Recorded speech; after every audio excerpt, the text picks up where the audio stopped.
On January 27, 2026, London found itself swept into yet another whirlwind of scandal, the kind that dominates headlines and sends shockwaves through every corner of society. A royal crisis of extraordinary magnitude erupted, triggering immediate reactions from Buckingham Palace insiders and sparking international attention. Sources close to the royal household confirm that Meghan Markle has allegedly tried to coerce the British royal family, reportedly aiming to force her way back into the royal fold. The strategy is said to involve a premeditated media threat, including falsified footage targeting Lady Louise Windsor, 22, and her longtime partner, tech entrepreneur Felix Clamp. The timing is far from random. This bombshell comes just 48 hours after Netflix quietly shelved Meghan's upcoming documentary series, citing content integrity concerns. At the same time, 3 senior Archewell Foundation staffers, including the chief strategy officer and head of legal, abruptly resigned, fueling speculation of internal upheaval and chaos within the organisation. The dominoes appeared to be falling fast, both in Hollywood and the royal sphere, leaving observers scrambling for context. Yet the real shockwaves reverberated most around Lady Louise Windsor herself. Known for her discretion, loyalty, and calm composure, Louise has reportedly gone into a total media blackout. Palace aides confirm she deactivated her social accounts and cancelled all public appearances, including a highly anticipated joint event with her mother, Sophie, Duchess of Edinburgh. The emotional toll on Louise, a young woman who has rarely been in the spotlight, is being described as profound, leaving her close aides and family in urgent protective mode. Sophie reportedly issued a private, urgent memo to royal advisors, warning that this is no longer a typical royal feud. This is a direct threat to the character of a young woman who has done nothing but honour her family, the memo read. Princess Anne, Louise's aunt and renowned for her steely discipline, immediately called a late-night emergency meeting with legal and intelligence teams, signalling that no stone would be left unturned. Meanwhile, Princess Catherine has been coordinating closely with Anne and Sophie, offering full support to Louise while also preparing a strategic institutional response. Insiders describe this trio as a united front of protective maternal strength and strategic precision, a combination rarely seen in modern royal crises. According to exclusive legal briefings, the alleged scheme originated on January 23rd, when Meghan reportedly sent a confidential email to a representative connected to Princess Anne's security liaison team. The message was time-sensitive and included what sources describe as a clear ultimatum: restore my access to VIP security protocols, reinstate patronage privileges, and authorize public support to correct defamatory narratives, or Meghan would release her own public corrections, including unreleased footage involving Louise and Felix Clamp. The footage in question is now believed to be a doctored video showing Felix in what appears to be a questionable encounter with an unnamed individual. Forensic reviewers have reportedly deemed it synthetically generated, crafted specifically to mislead and manipulate public perception. When excerpts from Meghan's January 25th interview with US podcaster Talia Rowe leaked ahead of the scheduled March podcast premiere, the palace and media erupted in panic. In the clip, Meghan smiles tightly before stating, "There are people in that institution, young women even, who've been protected for far too long, while others were sacrificed. Maybe it's time the world sees what happens when the mask slips." The chilling undertone sent royal analysts and commentators into overdrive. Social media quickly exploded. Within hours, the hashtag #ProtectLadyLouise began trending globally, accumulating over 130,000 tweets by morning. Former royal correspondent Georgia Klein posted, "Meghan threatens Louise.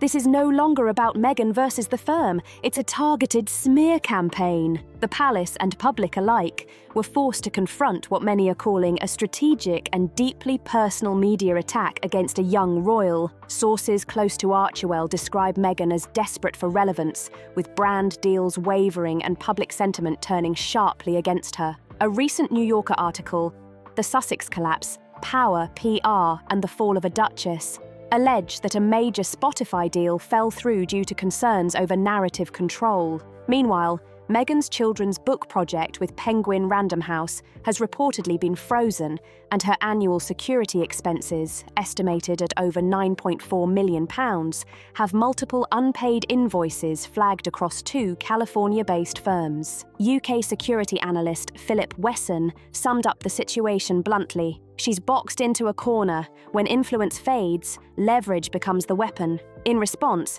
Princess Anne has ordered a full forensic audit of the alleged video materials, with High Court barristers already mobilised. Sources close to Anne say her stance is firm. No capitulation.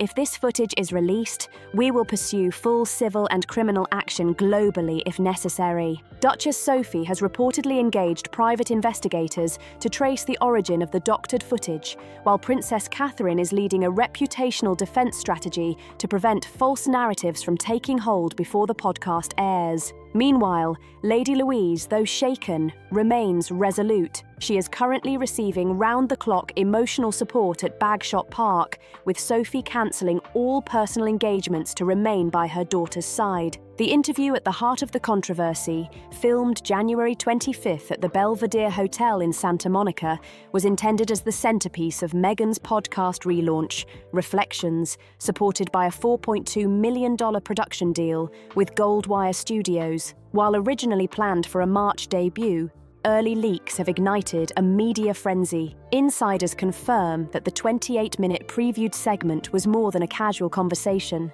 It was calculated, strategic, and potentially explosive. In the footage, Meghan delivers lines with calm, almost polished precision, but analysts note a clear shift in tone. At minute 19, she leaned forward and stated, "It's easy to label a woman difficult when she protects herself, but what about those who hide behind royal walls and create myths out of fragility?" While she didn't mention names, commentators agree the target was unmistakable: Lady Louise Windsor and her close circle. Moments later, Meghan added cryptically, "When people see certain truths, they won't blame outsiders anymore.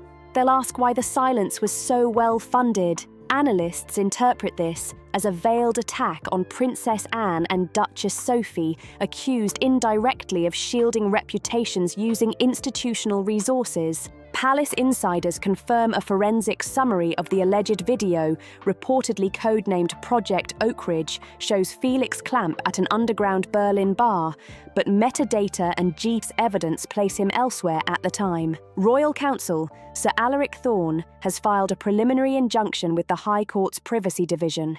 Experts warn the video is maliciously advanced deepfake technology, designed not to prove facts, but to plant doubt and destabilize reputation. Behavioral media strategist Dr. Leandra Ung explained, "Meghan doesn't need the public to believe the video. She only needs them to question Louise long enough to regain visibility and sympathy." With Netflix suspending her docuseries, Spotify contracts stalled, and multiple leadership resignations piling up, Meghan's brand equity is rapidly evaporating. A report by marketing firm Credo Group shows her approval ratings in Q1 2026 have dropped to 23% in the UK and Canada and 31% in the US, a 17-point decline from the previous year. Meanwhile, the royal counteroffensive is moving swiftly. Princess Catherine has quietly commissioned a media audit to track the distribution patterns of leaked clips and identify who authorised the release through Goldwire Studios' distribution arm.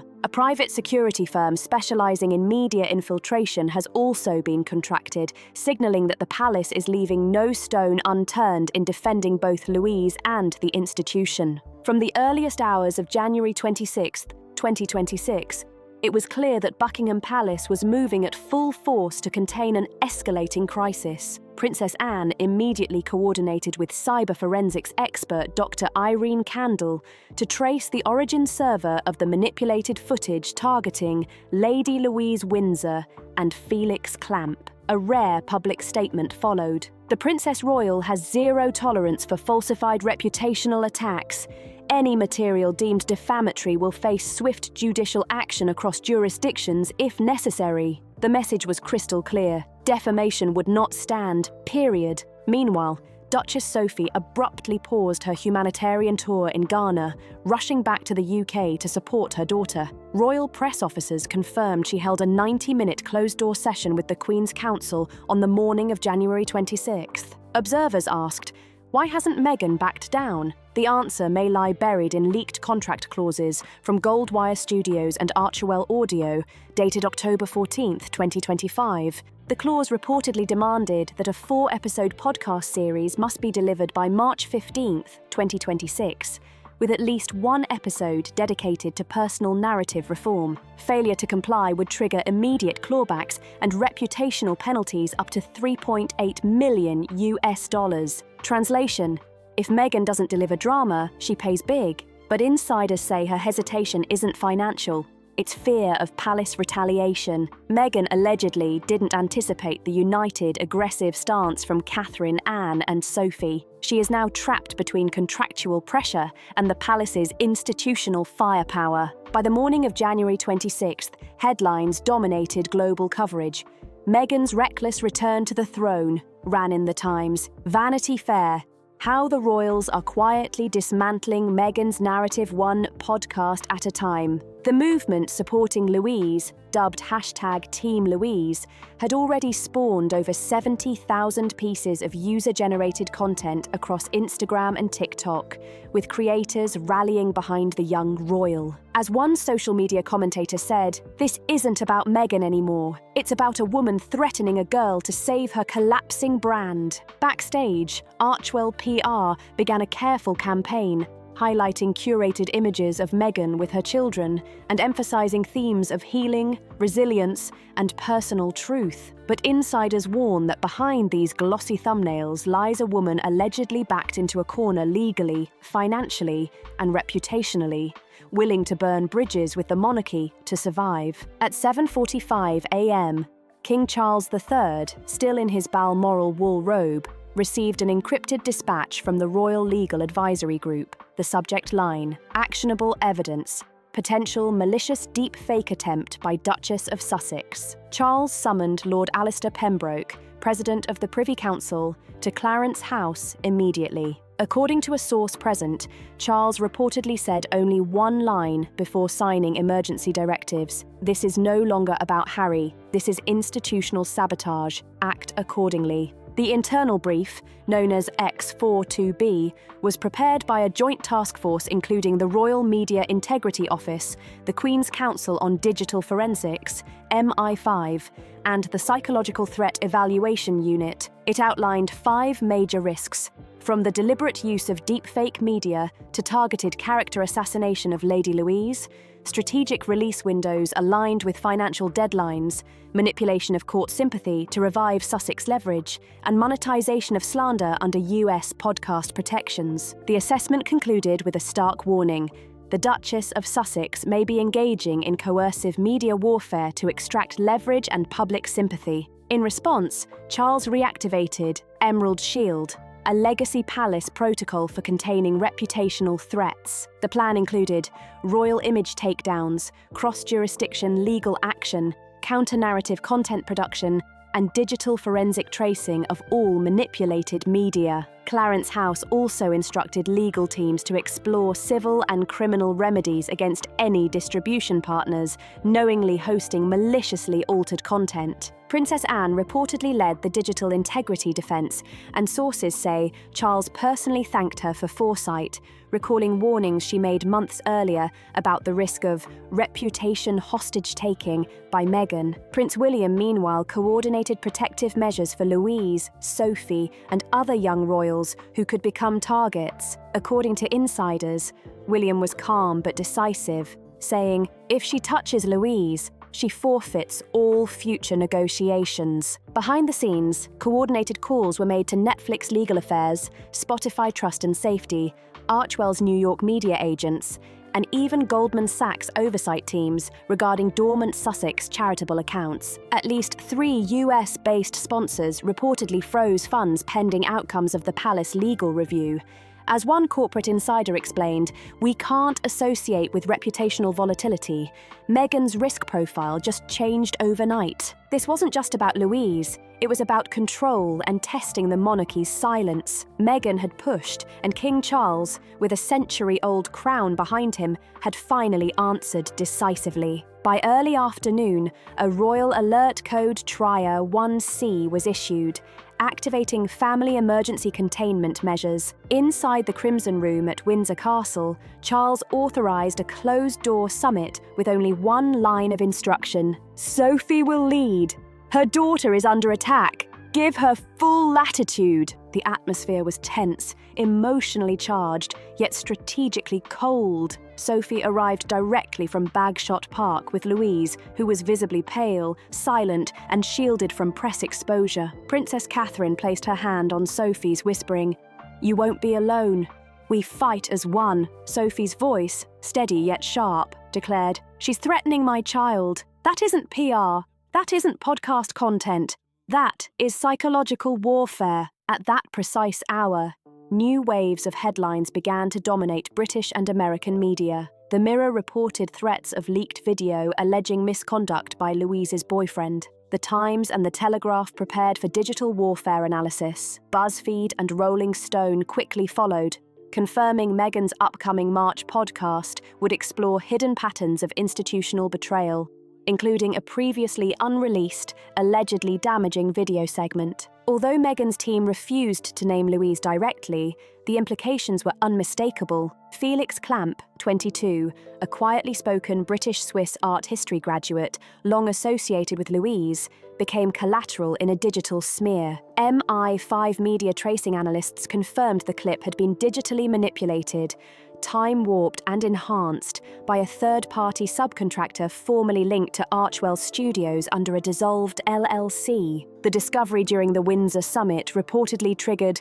controlled fury in Princess Anne. "She wants to sell lies for attention, but she picked the wrong family," Anne allegedly muttered. Sophie proposed a triple-layered containment plan, now internally called the Windsor Firewall. This included preemptive injunctions to halt distribution across Spotify, Apple Podcasts, and YouTube, alongside counter-narrative media releases. Catherine and Anne even planned a children's hospital visit in Oxford for Louise to reinforce continuity, dignity, and royal unity. A digital dossier, codenamed FEL7, containing metadata and proof of fabrication, was submitted to 3 press watchdogs and Ofcom within 48 hours. Sophie reportedly concluded, "Meghan wants shock value. Give her silence and law. Nothing starves narcissism faster." By late evening, Buckingham Palace legal counsel, Sir Jonathan Wexford, had issued a confidential cease and desist to Meghan's legal team in Los Angeles, including full chain of custody evidence of the altered video, a private settlement invitation, and a formal warning that any targeting of minors or royal associates would invoke Section 8 protections under the UK's revised Royal Defamation Act 2024. From the moment the Spotify compliance team flagged the phrase "fabricated sexual misconduct," alarms blared across corporate Slack channels. Staff immediately recommended a full pause on all promotional content until a thorough legal and editorial vetting could be completed. Publicly, Meghan's team remained defiant, maintaining a calm facade, but insiders suggest that privately, panic set in the instant the Windsor summit leak hit social media platforms. A close PR advisor reportedly cautioned her, "If this is even half true, Spotify will pull the plug. You'll lose the recovery arc you've been building. Everything goes down." Internally, Meghan's team shifted into damage control mode, instructing Archwell's content division to pivot toward legacy-affirming stories highlighting motherhood, race, and philanthropy. But one UK PR strategist warned bluntly, "You can't pivot from digital sabotage to soft-focus motherhood in 24 hours. The palace isn't playing optics, they're building a legal fortress." By dawn, the royal household had already mobilised, while Meghan's Los Angeles-based team scheduled her podcast episode for internal testing, planning the official drop, regardless of the storm brewing across the Atlantic. Meanwhile, the British royal machine quietly activated Operation Blackwing, a rapid response digital strategy designed to neutralise media threats before any publication could hit airwaves. The trigger was clear: The deepfake video leak targeting Lady Louise's boyfriend combined with Meghan's direct demands to Princess Anne just days earlier, asking for diplomatic passports, VIP protections, and reinstated royal privileges. Meghan had attempted to use threats as a negotiation tool to re-enter the royal fold, but one palace source confirmed she triggered a full-spectrum media firewall instead. Thomas Everhart, Duchess Catherine's communications director,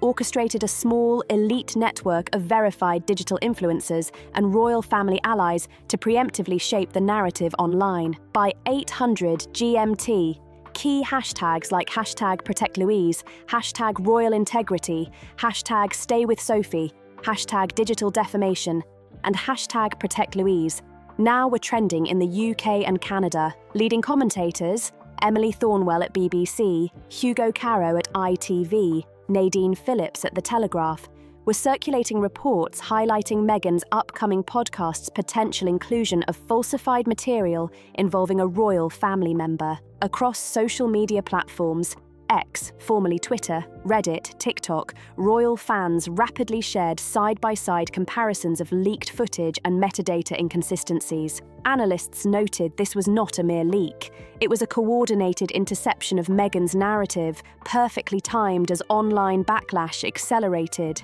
Corporate sponsors quickly followed suit. Oasis Apparel paused her capsule collection and removed her imagery from the homepage. Ritual Wellness, an Archwell-affiliated supplements brand, postponed its March wellness campaign. Spotify's EU team froze all advertising spots tied to her podcast trailer, pending content review. Statements from these companies were subtle, yet clear.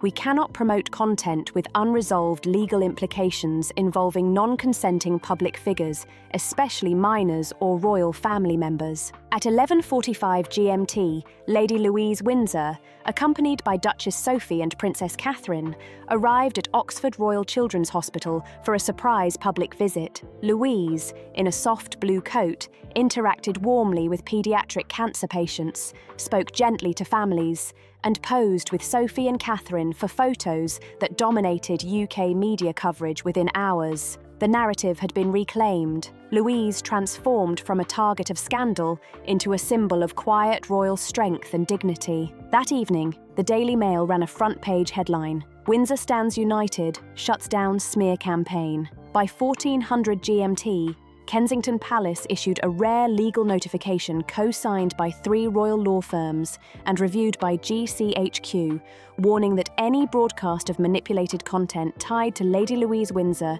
Felix Clamp, or their private lives would trigger full legal escalation under the UK Royal Defamation Law 2024. Technical proof of image falsification and metadata tampering, traceable to a California-based contractor with past ties to Archwell Studios, was included. Princess Anne and Duchess Sophie now had full institutional and legal authority to pursue independent action. This was no longer a personal threat. It was a digital security violation. Cybersecurity advisors noted that the Crown was treating this as attempted reputational espionage, complete with international implications. Meghan's team scrambled to regain control of the narrative, but found themselves increasingly isolated. A teaser clip of her podcast episode, uploaded at 1900 GMT, received over 4,000 dislikes in the first 20 minutes and was overwhelmingly ratioed across all platforms. Comments flooded in. "You tried to destroy a 22-year-old girl's life to get back into the royal family. You've lost the plot. Digital blackmail isn't activism. The Crown sees you, Meghan, and so does everyone else." Insiders report Meghan began second-guessing the episode entirely, fearing it might destroy her remaining brand partnerships. Yet, according to Netflix sources, contractual obligations from Spotify and other investors pressured her to proceed. One executive said bluntly, "She took the money. She has to deliver. We are not deleting the podcast." Meghan allegedly told her legal team, "We might edit the hell out of it, but the release goes forward." Royal watchers noted a chilling reality. Even a heavily redacted podcast remained a public narrative vehicle, fully visible to the Crown's oversight. Every moment was being scrutinised, every frame monitored, as the palace's legal and digital teams maintained 24/7 vigilance. Finally, Meghan Markle released the controversial episode early, under the title Royal Truths: Power, Protection and the Price of Silence. The episode ran 58 minutes, combining memoir, commentary, and veiled attacks, but by then, the palace had already neutralised most reputational threats and reinforced the integrity of Lady Louise Windsor's public image. The episode was promoted as a courageous re-examination of royal structures, a deep dive into self-empowerment and the so-called truths behind palace walls. But behind the veneer of bravery, critics quickly noticed the show teetered dangerously between a victim narrative and strategically aimed reputational sabotage. The most chilling moment came at minute 36, when Meghan's voice, quiet yet unnervingly precise, cut through the air. Silence isn't protection, it's complicity, especially when young women are being shielded from truths they don't even know they're part of. Although she never named Lady Louise Windsor or Felix Clamp directly, the implication was unmistakable, deliberate, and timed to cast maximum doubt. Within 20 minutes of airing, royal family lawyers had filed an emergency injunction with Spotify's EU headquarters, alleging intentional targeting through coded language, suggestive phrases, and indirect narrative manipulation. The public reaction was immediate. The hashtag exploitative podcast surged to the top trends across the UK and Canada.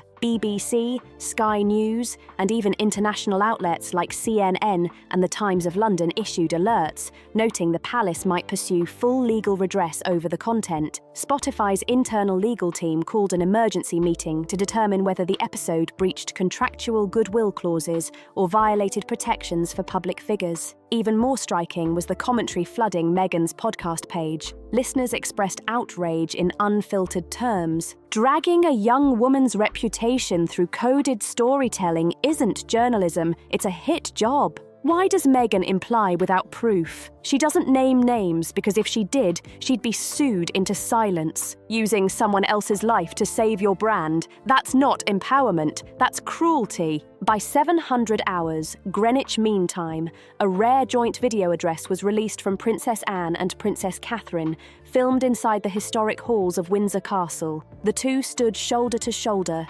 delivering what commentators called the most powerful royal rebuke in decades. Princess Anne's tone was cold steel. When the integrity of a young woman under our protection is manipulated to serve someone else's redemption arc, we are duty-bound to respond, not with spectacle, but with truth. Princess Catherine followed with calm, unwavering authority. Lady Louise Windsor is not a plot point, she is not a pawn, and she is not afraid. Within hours, all major UK newspapers ran the image of Anne and Catherine together, framing the institutional rebuke as maternal protection and leadership united. Later that afternoon, Duchess Sophie appeared on ITV's Afternoon Outlook to speak not just as a royal, but as a mother. Her voice wavered briefly but grew firm. There is a line between media freedom and personal cruelty. That line was crossed today. Sophie confirmed that Louise had viewed the podcast. She was hurt but resolute and composed,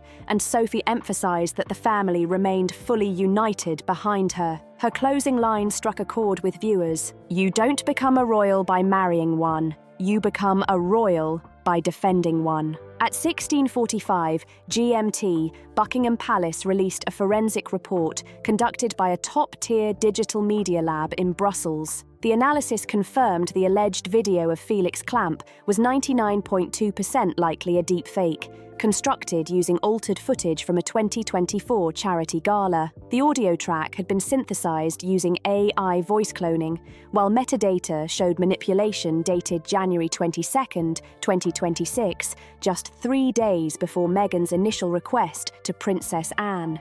The lab concluded, this was engineered slander, not journalism. Not long after, Lady Louise Windsor herself emerged in public, delivering a keynote at the Royal College of St. George on ethics, identity, and modern nobility. She made her stance clear with a powerful line. Your name is not what others whisper about you. It's what you speak when they try to silence you. The audience erupted in a standing ovation, reinforcing her position as a figure of dignity and composure. Media outlets globally, from London to the New York Times, published op-eds praising her courage, with titles such as "The Making of a Royal," "Louise Windsor steps forward in dignity amid manipulation." By March 6th, Spotify issued a partial retraction and content advisory for Meghan's episode, noting, "Episode 1 of Real Narrative will now include a disclaimer and audio edits removing potentially defamatory inferences." Insiders reported Meghan was furious,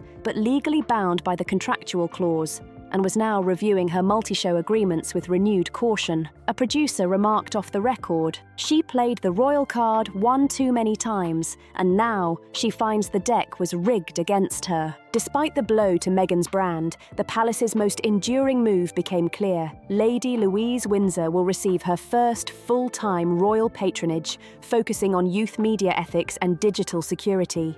Felix Clamp, cleared of all false claims, will co-host a summit on AI and reputational safety in May. Princess Anne concluded her public statements with a line that resonated globally. "We didn't just defend a name, we defined a future. The story of strength, strategy, and integrity continues to unfold." Behind the headlines, the palace's swift action reminds the world that defending truth is not just about reputation.